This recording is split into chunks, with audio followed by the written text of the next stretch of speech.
Yo creo que uno de los retos, son muchos retos a los que nos enfrentamos en esto de la maternidad y la crianza, pero uno de los principales retos es no ponernos de acuerdo y estar en sintonía con nuestros esposos a la hora de criar a nuestros hijos. No sabe controlar su comportamiento, no se regula emocionalmente y mi hija mayor, al verse vulnerada o al verse agredida, va a responder de la misma manera.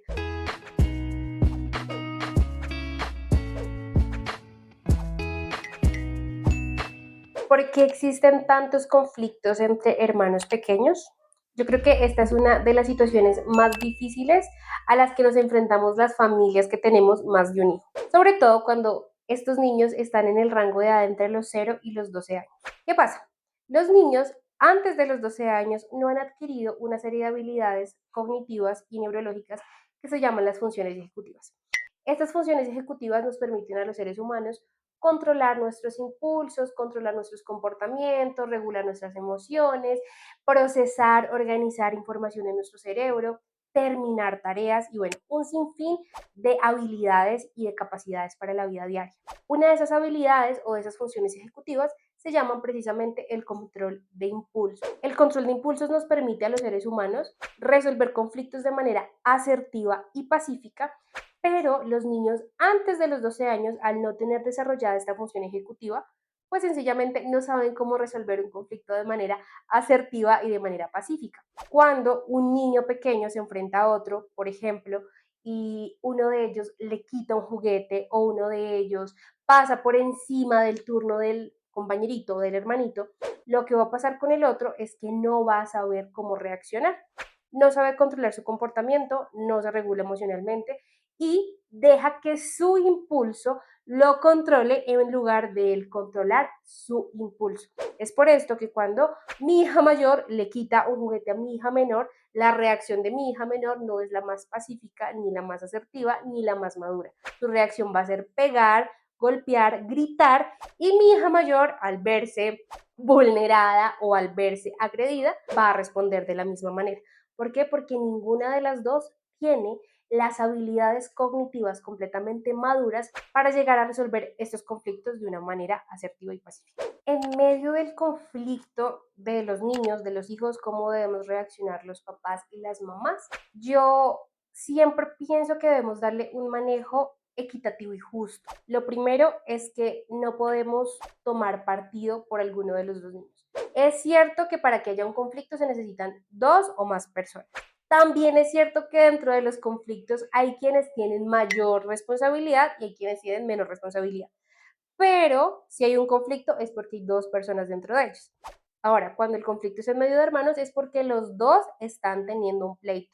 Aunque puede haber uno que tenga mayor responsabilidad, porque pudo haber sido el que inició el conflicto, porque pudo haber sido el que quitó el juguete, porque pudo haber sido el que le pegó al otro primero, es importante que nosotros no tomemos partido por ninguno de los dos, que podamos ser justos, que podamos ayudarlos a los dos a aprender las habilidades que necesitan para posteriormente que ellos puedan resolver su conflicto de una manera asertiva.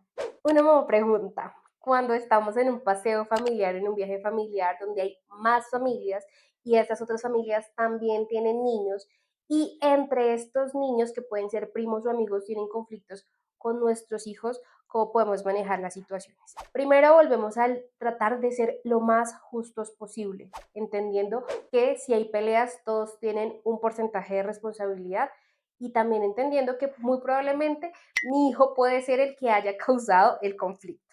Segundo, siempre tener muy claro que yo soy el lugar seguro de mi hijo. Independientemente de que haya sido mi hijo quien haya causado el super conflicto, yo soy su lugar seguro. Yo no soy su enemiga.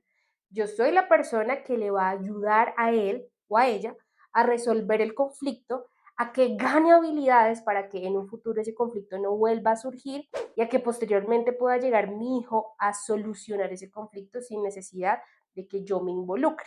Tercero, validarlo emocionalmente. Es decir, entiendo que estás molesto porque tu primo te quitó el juguete con el que tú estabas jugando. Entiendo que te sientes muy frustrado porque toda la familia se rió de ti cuando tú estabas jugando con tu primo y hiciste esa cara graciosa. Luego de validarlo, explícale qué es lo que puede hacer con esa emoción, porque es muy probable que en muchas oportunidades se vaya a enfrentar a las mismas situaciones con las mismas personas. Y además tenemos que enseñar, como cuarto punto, a reparar.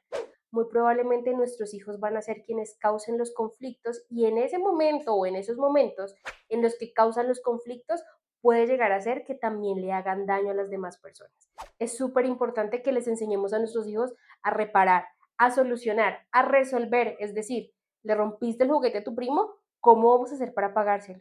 ¿Hiciste llorar a tu prima? Vamos a acompañarla y a validarla así como yo te estoy validando a ti. Le regaste el jugo a tu primo, ¿qué debes hacer? Ayúdalo a quitarse la ropa, a limpiarse y sírvele un jugo nuevo. Siempre tenemos que ser justos. Nunca tomemos partido o demos por víctimas a nuestros hijos y pensemos que los demás son victimarios sobre él. No, tenemos que ser justos en un conflicto, siempre responsables y siempre hay que enseñarles habilidades a los niños y que resuelvan sus errores.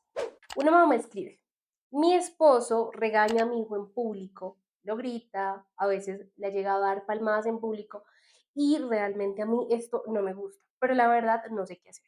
Un conflicto muy común que tenemos las parejas cuando nos convertimos en papás es lograr encontrar la sincronía en los modelos de crianza que queremos llevar a cabo. Nosotras estamos en medio de una cultura informática, ¿no? Entonces tenemos la información al alcance de un clic y cuando nos convertimos en mamás empiezas toda esta sensibilidad de averiguar por lactancia, alimentación complementaria, tribus de apoyo, eh, crianza, desarrollo infantil y demás. Cosa que no pasa naturalmente en los papás porque las mujeres somos naturalmente cuidadoras, los papás son naturalmente proveedores. Tratar de educar a un papá en cómo nosotras pensamos que es mejor la crianza para nuestros hijos es casi igual que tratar de criar a nuestros hijos. ¿Qué aconsejo yo? Primero, que seas muy empática y paciente con tu esposo. Cada uno de ustedes viene de un contexto de crianza completamente diferente. Puede que tú vengas de un contexto sumamente compasivo y amoroso y quieras repetir y replicar estos modelos de crianza que aplicaron contigo, como puede que vengas de un contexto autoritario, agresivo y violento y digas definitivamente no quiero esto para la vida de mi hijo, pero tu esposo también tiene una historia de crianza detrás de él. Tal vez para él no es tan importante como para ti educarse, informarse y cambiar un poco el chip con respecto a la manera en la que trata a su hijo. Lo que yo te recomiendo, vuelvo a decirlo, es que seas empática y paciente, que así mismo como tratas con respeto a tu hijo y le quieres enseñar desde la crianza respetuosa, puedas enseñarle a tu esposo desde el respeto, desde el amor. No le impongas. Yo cometí muchas veces el error de no dejar a mi esposo ser, entendiendo también que él viene de un contexto de crianza completamente diferente al mío, pero caía en el error de querer que él hiciera todo como yo lo hacía. Hasta que un día tuve que pedirle perdón y decirle, ok, entiendo que tú tienes tus formas, entiendo que tú tienes tu personalidad, pero podemos llegar a puntos de acuerdo donde tratemos a nuestros hijos con respeto, donde tratemos a nuestros hijos con dignidad. Otra cosa muy importante es que le enseñes, es que le hables, es que le muestres evidencia científica, que lo informes, que le digas qué ganas con gritar, humillar y ridiculizar a nuestro hijo en público. Ganas más si lo llevas a un lugar aislado, le hablas, lo validas, le enseñas habilidades para que él pueda la próxima vez hacer un manejo de su pataleta y también que tu esposo pueda hacer un mejor manejo y acompañamiento de las pataletas o bueno, de las diferentes circunstancias que los papás nos enfrentamos que hacen que detonemos con nuestros hijos. Mucho respeto, empatía, amor y paciencia con tu esposo. Déjalo ser y enséñalo.